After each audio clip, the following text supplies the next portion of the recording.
people forget that not all of that money that's growing in your 401k is accruing to your benefit. A portion of that belongs to the IRS. So even though the full account is growing, the IRS has a stake in that growth. So it feels like all of that money is accruing to your benefit. But the reality is it's accruing to the IRS's benefit.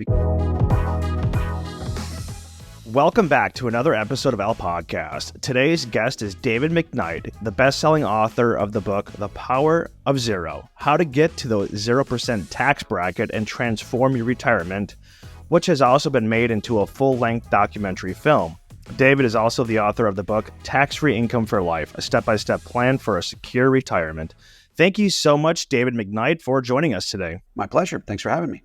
Over the last maybe 3 or 4 months, I've read at least 30 books on retirement planning. And I would say after reading these at least 30 books, I'm more confused now than I was before I even started reading these books. And I'm not even sure where to begin. You can talk about Social Security. When should you start drawing on it? You have your 401ks, your IRAs, Roth IRAs. You have Roth conversions, Medicare. Should you have Medicare A, B, or D, or Medigap? Just even that's a whole topic on itself. Then if you have income coming in and you're over the age of 65, then you have to worry about Social Security provisional income. I would say I'm even more confused right now than I was before I picked up a single book. As an expert in this, where do you even start when you start talking about retirement?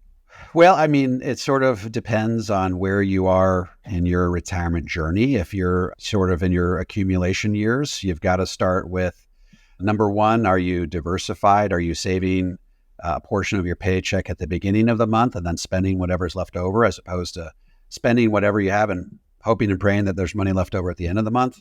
And just understanding what a good long-term investment objective is. Are you timing the market, or you just prefer to have time in the market as a strategy? I'm the type of guy that says, put your money in the market, make sure it's rebalanced on a consistent basis. Take a nap for 30 years, you'll wake up a millionaire. So if you're rapidly approaching retirement, then there's some different strategies you want to use. But generally, the theme that I try to communicate to the country is simply that the types of accounts within which you save money for retirement really matter. There's essentially 2 ways to save money for retirement. You can get a tax deduction today, or you can pay the tax today, invest your money, so that at some point down the road, when tax rates, I believe, are likely to be dramatically higher than they are today, you've done all the heavy lifting, you've paid the IRS, you can then take that money out tax-free. So really, I wrote the book, The Power of Zero, back in 2014, because I sort of saw the handwriting on the wall. I saw that the country was spending far more than what it was actually bringing in by way of tax revenue, and that those long-term trends were only going to get worse over time, and that even the Congressional Budget Office was predicting that the national debt was going to grow by $2 trillion per year by 2033 and by $3 trillion per year every year thereafter. It's just going to get worse and worse and worse. So I'm starting to ask myself, hey, if you have money in your 401k or IRA and you haven't paid taxes on those retirement savings yet, and tax rates way down the road when you're planning on taking those dollars out are likely to be dramatically higher than they are today, then how much of your hard-earned retirement savings are you really going to be able to keep? And so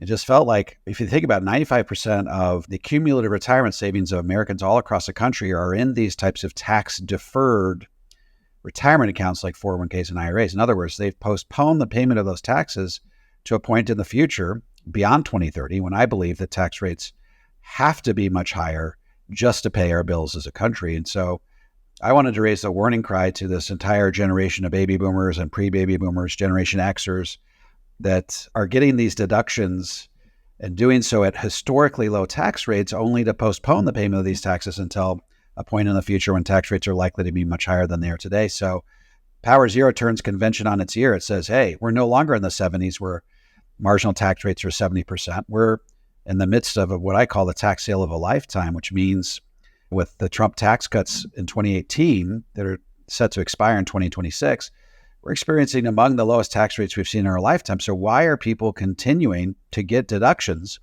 at these historically low tax rates when tax rates down the road are likely to be, some cases, some experts are predicting, double what they are today? And so really the Power Zero was an effort to get the word out to a retiring generation of baby boomers that, hey, maybe we need to turn convention on its ear and start doing things a little bit differently when it comes to wringing the most efficiency out of our retirement savings. Yeah, I thought your book did a good job of kind of showing the semantics of these accounts that are tax deferred. It's really just tax postponed. Right. Yeah. So that's, yeah, you're going to pay the tax. The question becomes, is your tax rate likely to be higher today in the case of making a Roth IRA contribution?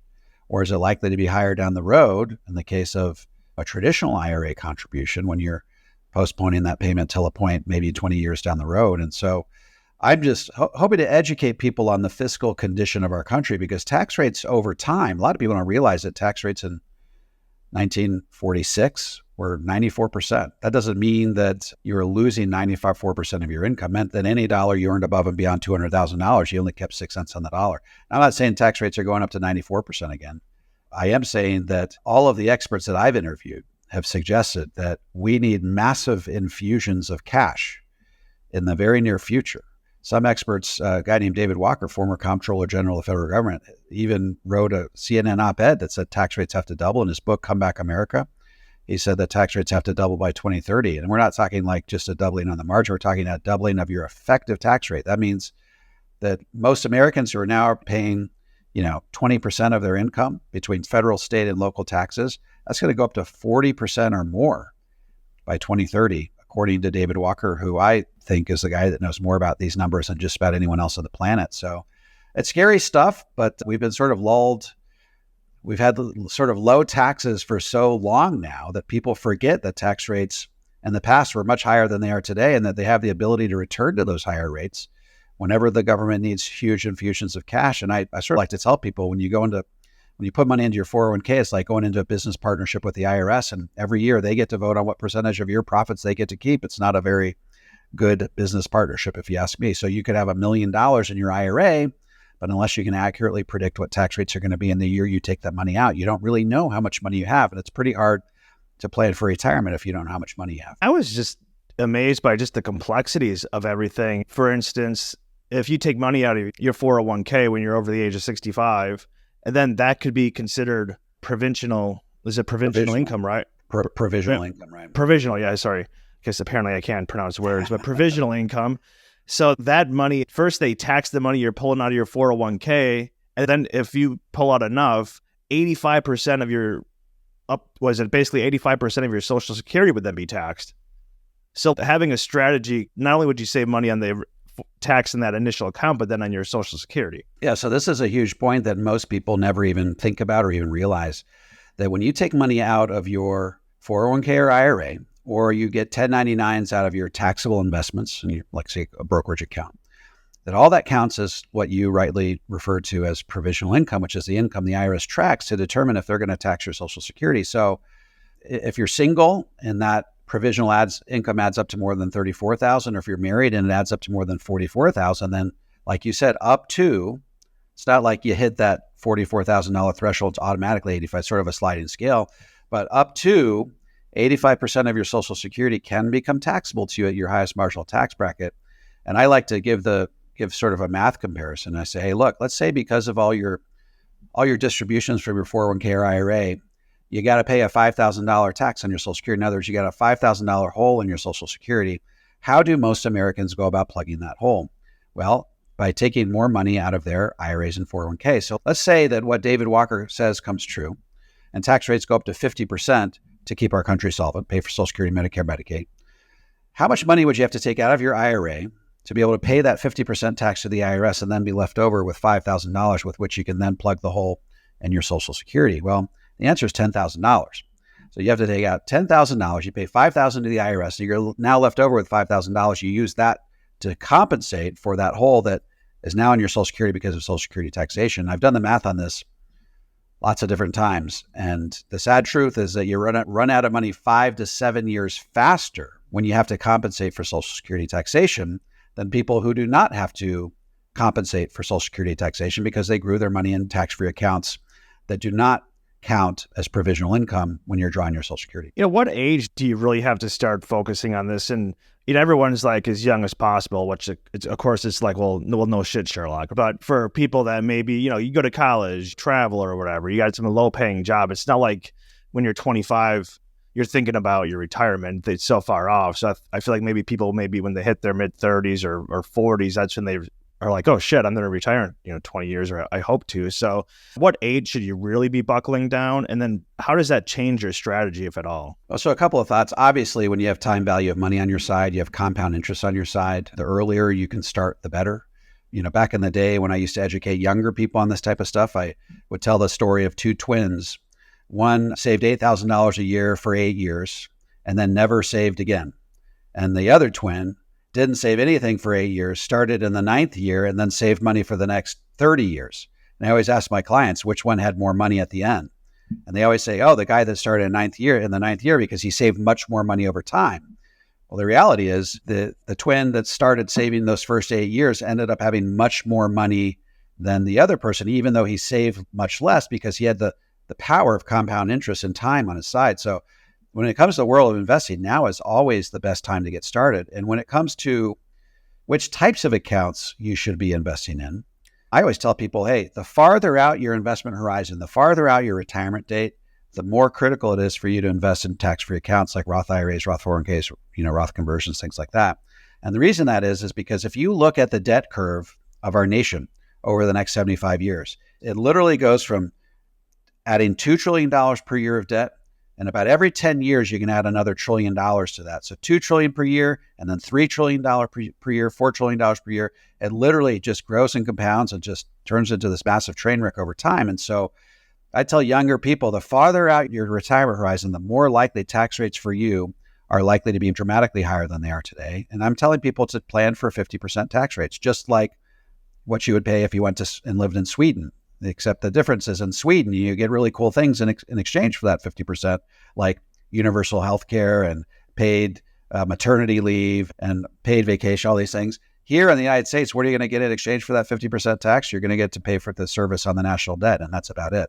I almost exclusively tell young people, invest in Roth accounts. You're probably in a lower tax bracket today. So don't get the deduction at a lower tax bracket. Pay the tax at that lower tax bracket. Get those dollars stocked away. Let it grow and compound over a long period of time. And then take those dollars out tax-free much further down the road when tax rates are likely to be much higher than they are today. In your book, you said that the U.S. spends 76 cents per every dollar that's taxed on just 4 items: Social Security, Medicare, Medicaid, and then the interest on the debt. And that number is probably even higher than... Oh, yeah. So it's like 97% now. Yeah. So 97 cents in every dollar taxed. Something's going to have to change in the future.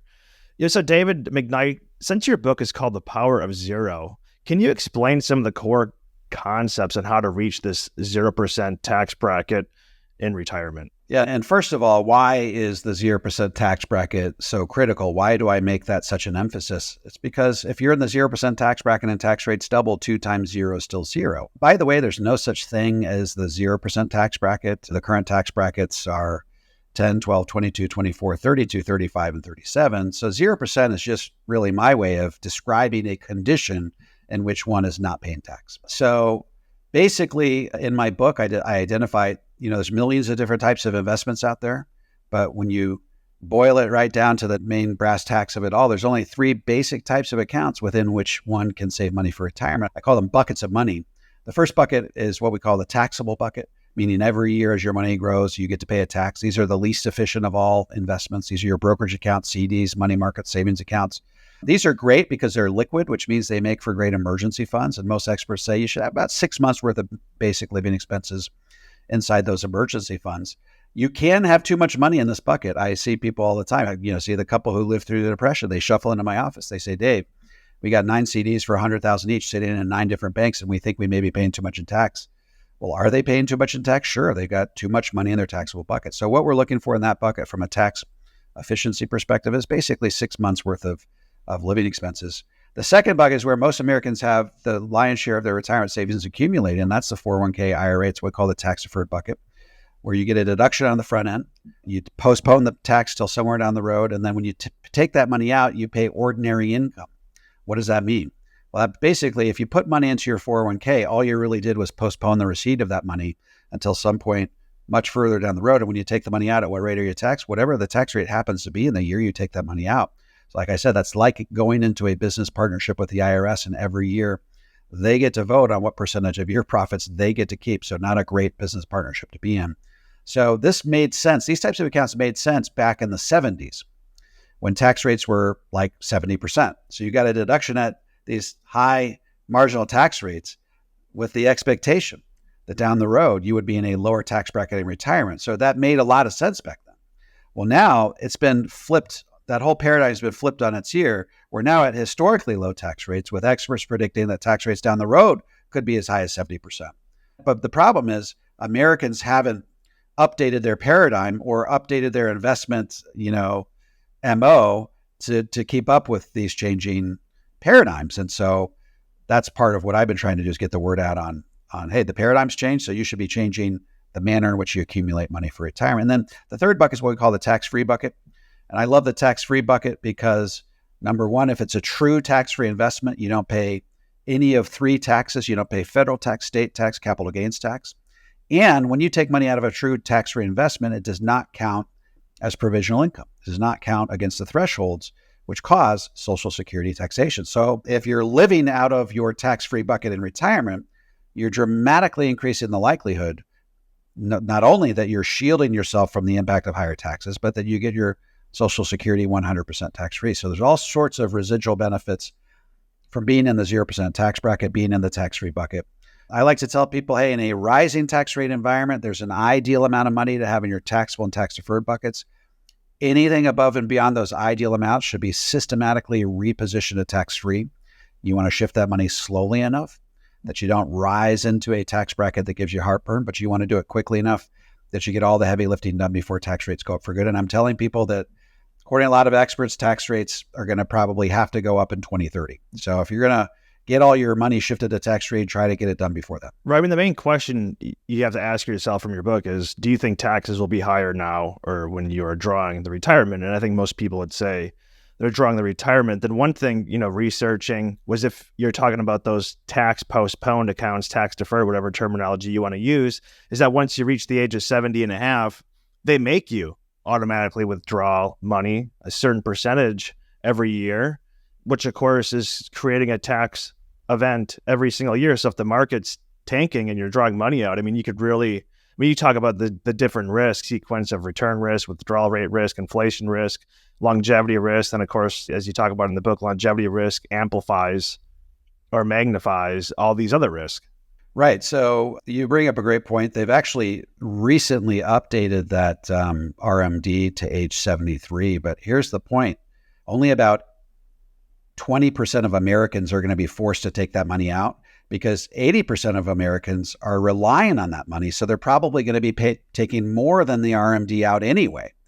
But you've got a great point. If you're forced to take that money out when the market is down, what they're doing is they're forcing you to sell low, right?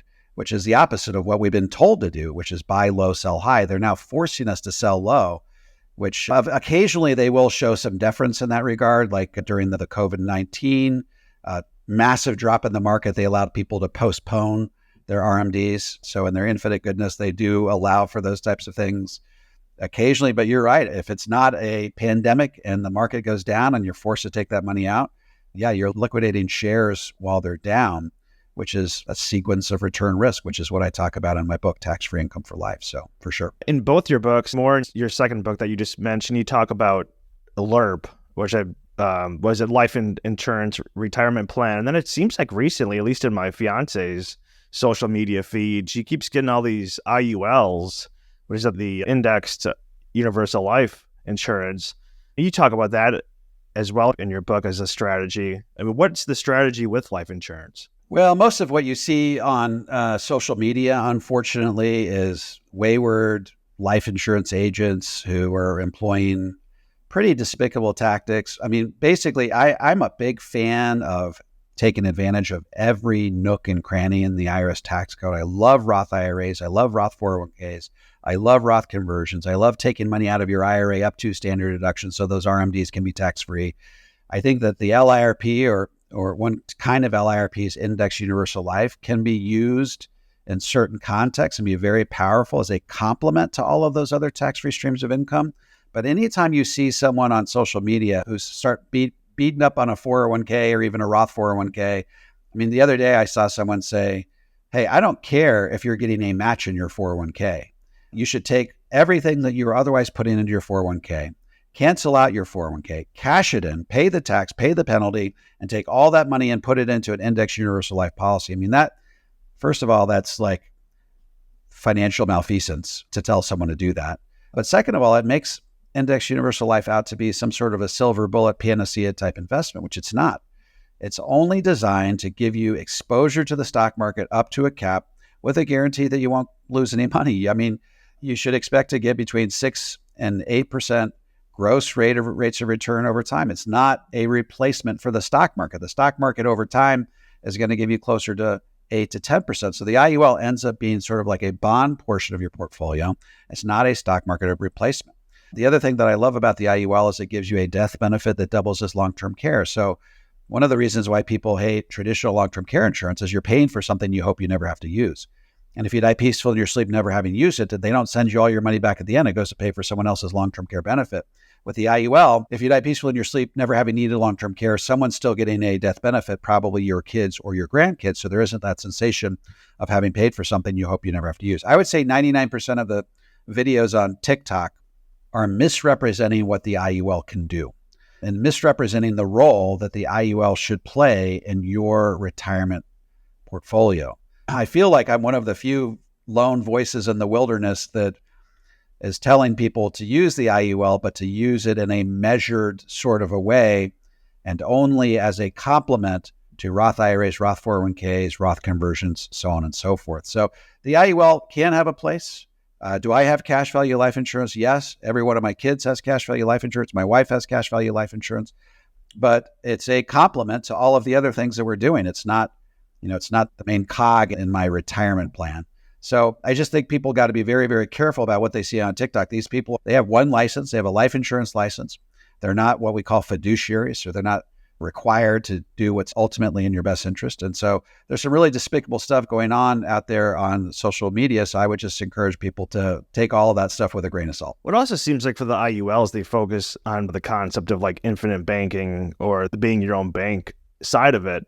But from some of the research I've done, you have to wait a decade to even be able to take out a loan against it with a 0% interest anyways. It's not like you get an IUL and then the next day you're taking out, $100,000 loan and buying a new car or something like that. Yeah, the IUL is a long-term proposition. And I wrote another book called Look Before You Lerp, where I sort of talk about the IUL and the types of things you should be looking for in an IUL.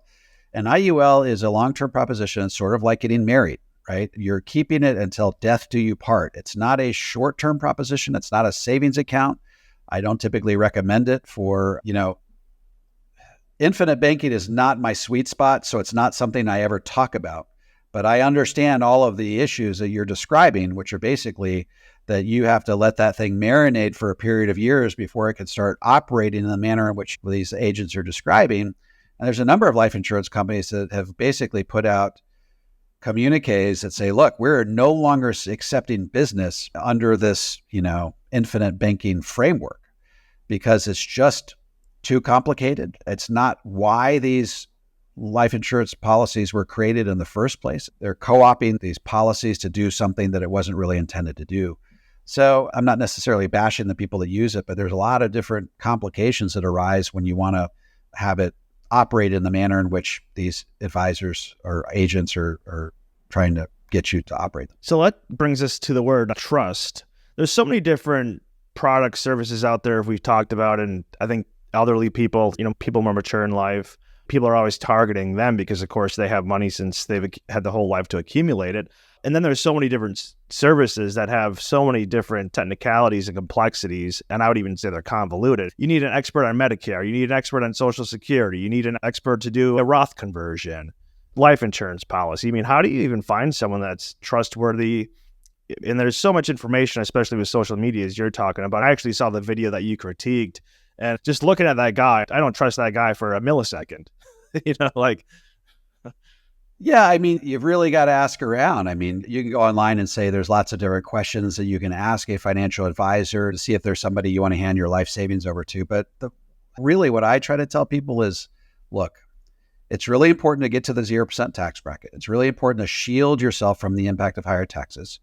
But you probably don't want someone who has never, ever led somebody to the 0% tax bracket before, because there's lots of pitfalls that stand between you and the 0% tax bracket. So if you're dealing with a neophyte, someone who has never really done it before, then they're experimenting on you. And who's to say they're going to get it right? Of course, in our network, we've got trained, vetted, qualified, Power Zero certified advisors that have been trained, vetted, qualified personally by me.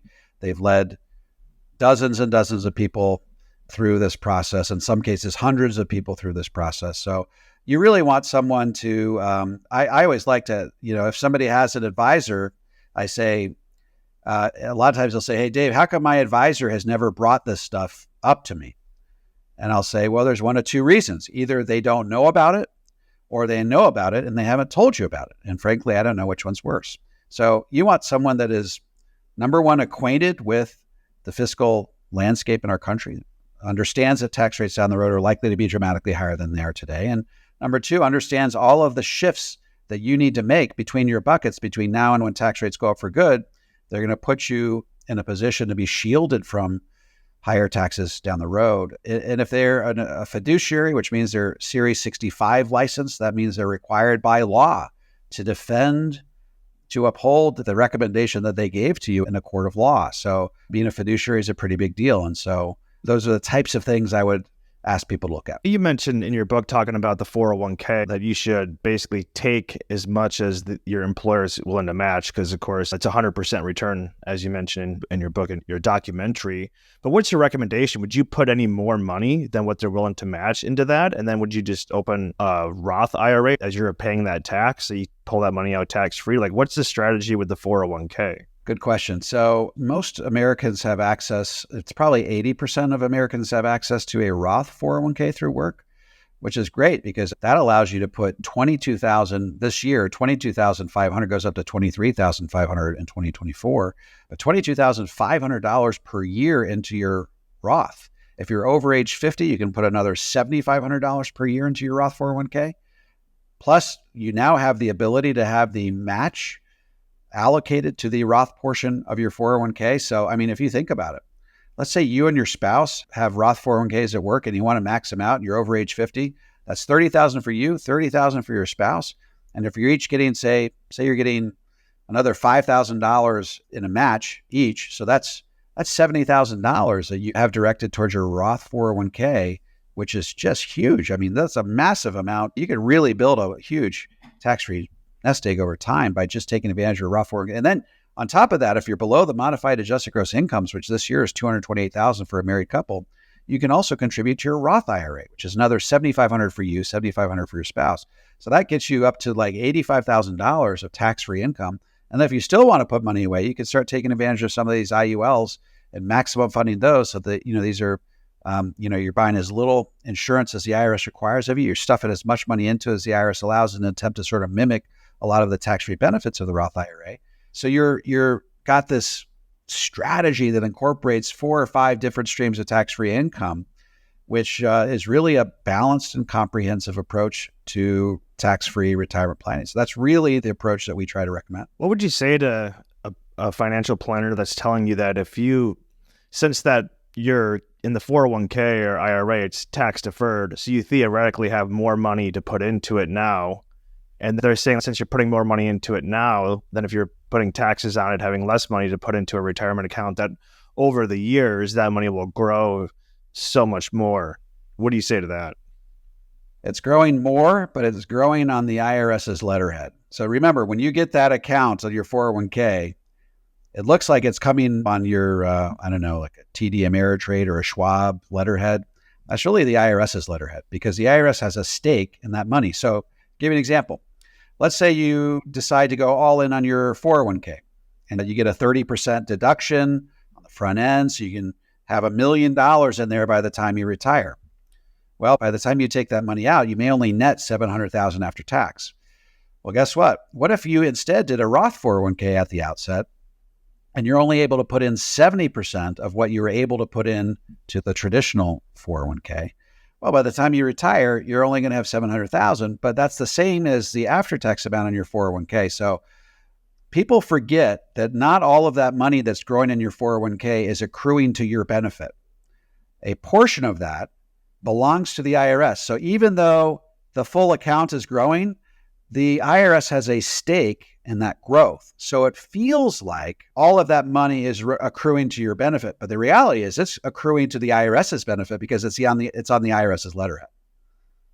Right. And as you're basically saying too, like let's say that $1 million in 30 years when you draw it out is taxed at 40%. Well, then you got 600,000 or 50%, you got 500,000. That's the danger of these types of accounts because it's impossible to predict how much of that money is really yours.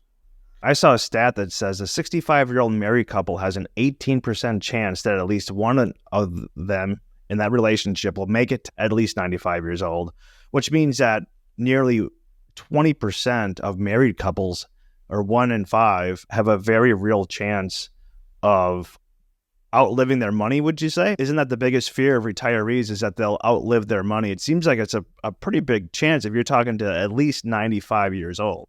And most people will outlive their money because, number one, most people don't have enough money to fund a full retirement to begin with. A very low percentage of Americans have enough money saved to fully pay for their lifestyle through life expectancy. But the people who have saved enough are also still at risk of running out of money because they're not managing their money well in retirement. This is where I love to beat up a bit on Dave Ramsey, because you can't just get to retirement and just take some willy-nilly distribution rate in retirement. You can't say, okay, I got $1 million at day one of retirement. I'm going to take out 10%. Why? Oh, because I think that the market's going to return 10%. Well, the problem is that's sort of ignorant of what we call sequence of return risk, which means that you might average 10% in a year in retirement. It's not a linear 10%. In other words, the stock market is not depositing 10% into your investments January 1st every year. You might be up 30% one year. You might be down 12% the next. You might be up 18. You might be down 7. So it's going to average 10 or so, but you're not going to experience that each and every year. And the problem is if you experience a series of negative returns in the first 10 years of retirement, and you're taking those 10% distribution rates or even 8%, it's like kicking your portfolio while it's down. It could actually send your portfolio into a death spiral from which it never recovers. You could run out of money 20 years faster. The name of the game is not just saving enough money by the time you retire, but it's distributing in a way such that it will last through your actuarial life expectancy.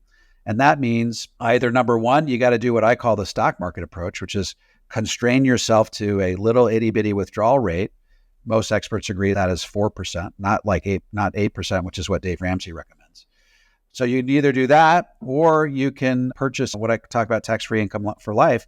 I talk about a guaranteed lifetime income annuity, which basically means you hand a portion of your retirement savings over to an insurance company, and then in return, they give you a stream of income that you're guaranteed to never outlive. You're guaranteed to get a paycheck each and every month for the rest of your life. So long as you're on this side of the grass, you're going to have to keep finding ways to try to spend all that money, right? So annuities are the other way. It's actually much more cost effective to do an annuity. So for example, you have $1 million and you're living by the 4% rule. You can only take out $40,000 per year adjusted to keep up with inflation. If you use an annuity to purge longevity risk from your retirement picture, you hand $1 million over to an insurance company, they're going to give you in exchange for that upwards of $80,000 per year. So you could get twice as much money in exchange for that $1 million and have a 100% guarantee that it will last so long as you're on this side of the grass. Now, if you want to index that annuity to keep up with inflation, you can get annuities that do that as well. So you might not get quite the 80,000, maybe you only get 70,000. You can also get annuities that allow you to do what's called a piecemeal internal Roth conversion, where you can convert it little by little to a Roth IRA, so that guaranteed lifetime income comes to you in a tax-free way. That's sort of the central theme of tax-free income for life. Yeah, I mean, there's lots of different ways to sort of make sure your money lasts through life expectancy. I just think that some are better than others. Some are going to have a higher success rate than others. What are some of the biggest mistakes that you see people make planning for their retirement? Well, obviously the biggest one where I beat the drum the loudest is having all of your money accumulated in tax-deferred accounts.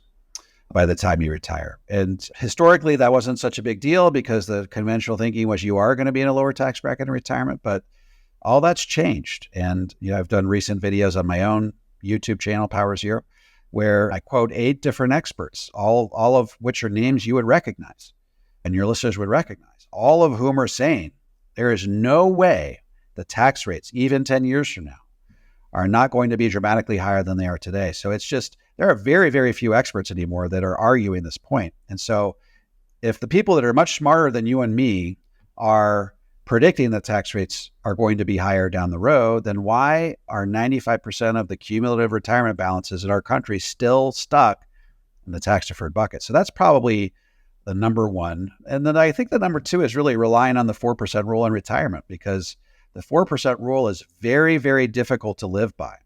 Because remember, the 4% rule only works if you can constrain yourself to 4% each and every year of retirement.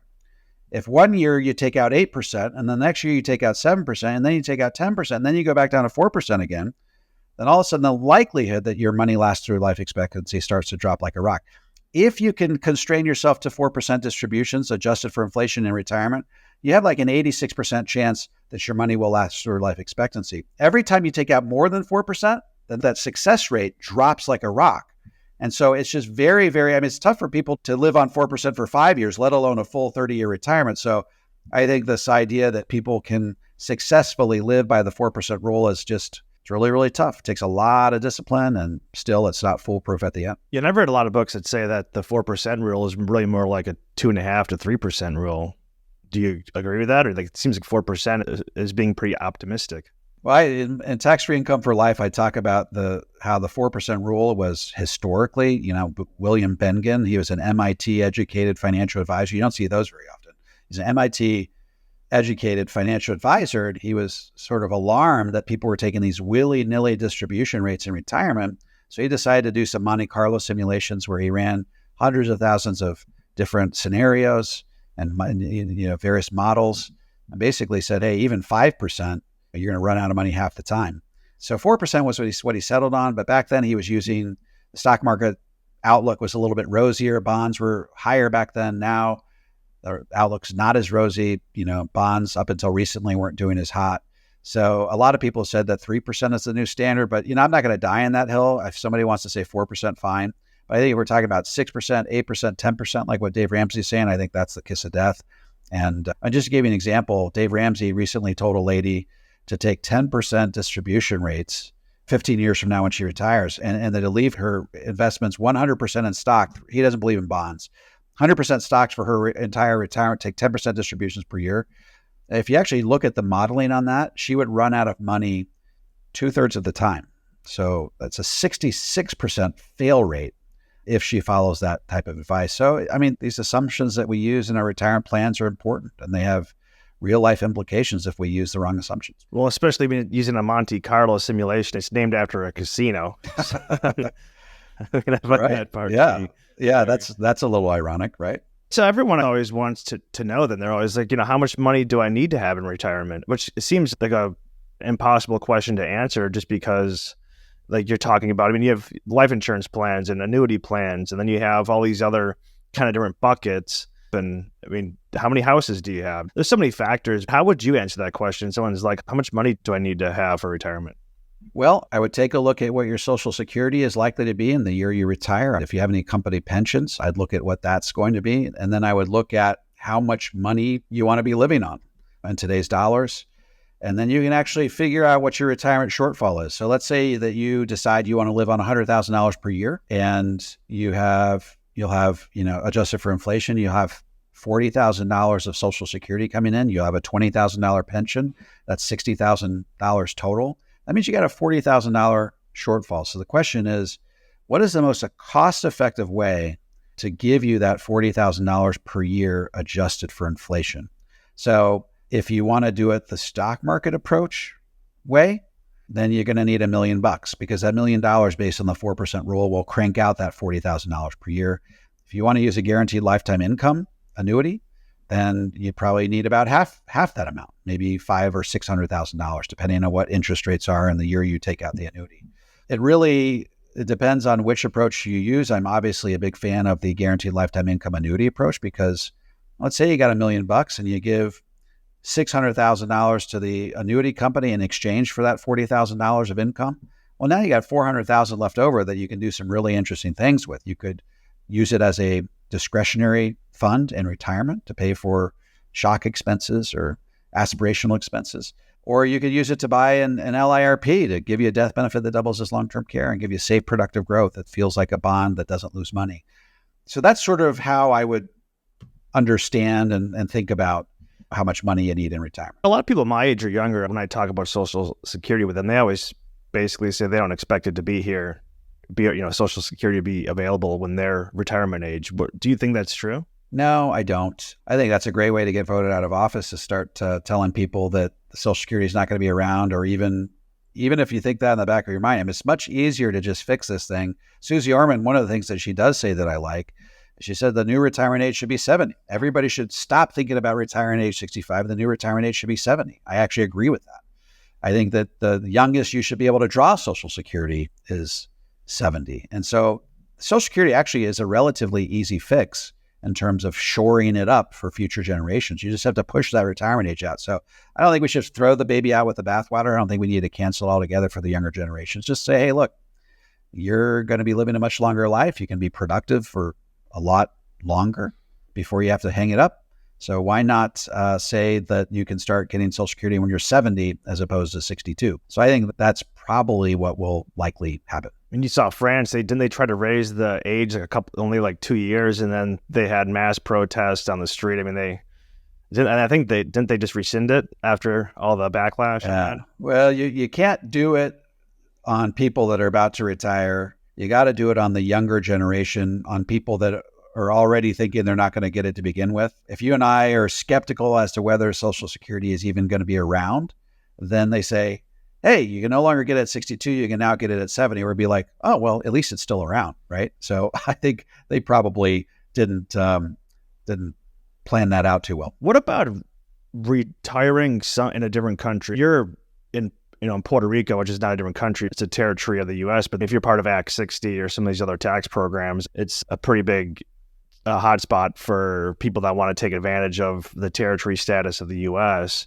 My fiance is also Act 60 holder.